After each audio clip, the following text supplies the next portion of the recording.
नमस्कार दोस्तों। आज हम आईसीएसई क्लास 10 के बायोलॉजी के एक बहुत ही महत्वपूर्ण चैप्टर पर बात करने वाले हैं, दी एक्सक्रीटरी सिस्टम। मैं आपका बायोलॉजी ट्यूटर हूं और आज मैं आपको इस टॉपिक को बिल्कुल सिंपल और क्लियर तरीके से समझाऊंगा, जैसे कि आप मेरे सामने बैठे हों। सबसे पहले समझते हैं कि एक्सक्रीशन का मतलब क्या है। जब आप अपने घर की सफाई करते हैं तो आप कूड़ा कचरा बाहर फेंकते हैं ना। ठीक उसी तरह हमारे शरीर में भी हर समय मेटाबॉलिज्म की वजह से वेस्ट प्रोडक्ट्स बनते रहते हैं। इन हार्मफुल वेस्ट्स को शरीर से बाहर निकालने की प्रोसेस को एक्सक्रीशन कहते हैं। यह बहुत जरूरी है क्योंकि अगर ये टॉक्सिक सब्सटेंसेस शरीर में रह जाएं तो हमें बीमारी हो सकती है। अब बात करते हैं एक्सक्रीटरी ऑर्गन्स की। हमारे शरीर में 4 मेन ऑर्गन्स हैं जो एक्सक्रीशन का काम करते हैं।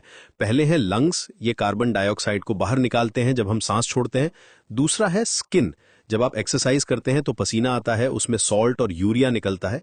तीसरा है लिवर, ये अमोनिया को यूरिया में कन्वर्ट करता है। और सबसे इंपॉर्टेंट है किडनीज, ये यूरिन के थ्रू मैक्सिमम वेस्ट निकालते हैं।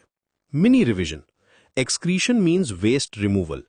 4 मेन ऑर्गन्स है। लंग्स कार्बन डाइऑक्साइड निकालते हैं, स्किन पसीने से वेस्ट निकालती है, लिवर अमोनिया को यूरिया बनाता है और किडनीज यूरिन बनाते हैं।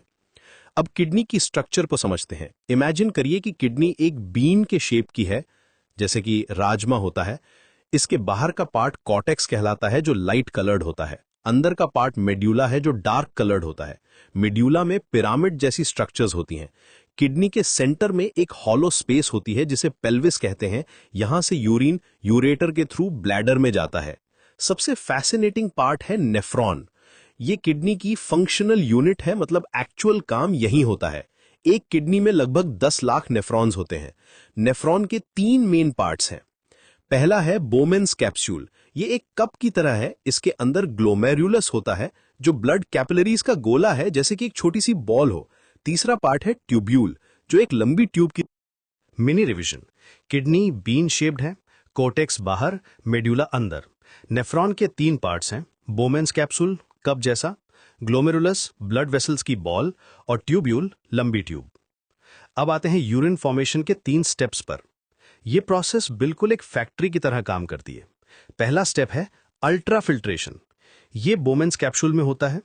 जब ब्लड ग्लोमेरुलस से पास होता है तो हाई प्रेशर की वजह से वाटर, ग्लूकोज, सॉल्ट्स, यूरिया सब कुछ फिल्टर हो जाता है। यह बिल्कुल एक फाइन सीव की तरह काम करता है। लेकिन ब्लड सेल्स और प्रोटीन्स बड़े होते हैं, इसलिए ये फिल्टर नहीं होते।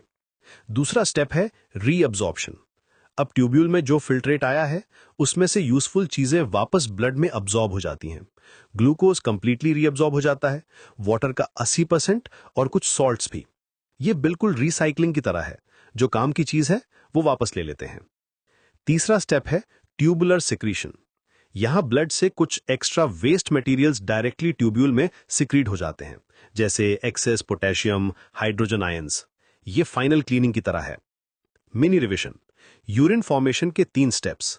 अल्ट्रा फिल्ट्रेशन में सब कुछ फिल्टर होता है, रीअब्जॉर्प्शन में यूजफुल चीजें वापस अब्जॉर्ब होती हैं और सिक्रीशन में एक्स्ट्रा वेस्ट निकलता है। ऑस्मो रेगुलेशन एक बहुत इंटरेस्टिंग कॉन्सेप्ट है। ये वाटर बैलेंस मेंटेन करने की प्रोसेस है। जैसे आपके घर में वाटर टैंक है, अगर पानी ज्यादा है तो ओवरफ्लो हो जाता है, कम है तो शॉर्टेज हो जाती है। ठीक उसी तरह शरीर में भी वाटर का प्रॉपर बैलेंस होना चाहिए। जब आप ज्यादा पानी पीते हैं तो डाइल्यूट यूरिन बनता है, कम पानी पीते हैं तो कॉन्सेंट्रेटेड यूरिन बनता है।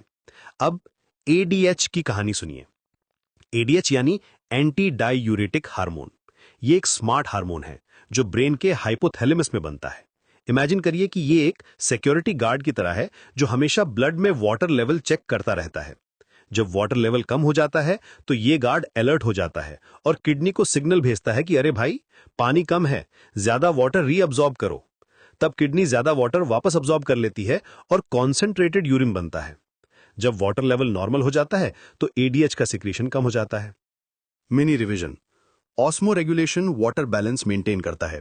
एडीएच ब्रेन में बनता है, वाटर लेवल कम होने पर किडनी को ज्यादा वाटर रीअब्जॉर्ब करने का सिग्नल देता है। डायलिसिस के बारे में बात करते हैं।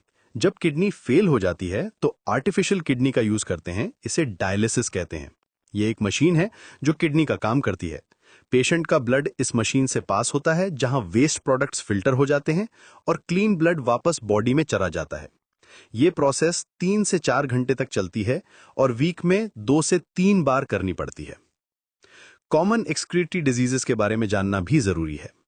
किडनी स्टोन्स तब बनते हैं जब यूरिन में कैल्शियम या अदर मिनरल्स ज्यादा हो जाते हैं और वे क्रिस्टलाइज हो जाते हैं। यूरीमिया में ब्लड में यूरिया का लेवल बढ़ जाता है क्योंकि किडनी प्रॉपरली फिल्टर नहीं कर पाती।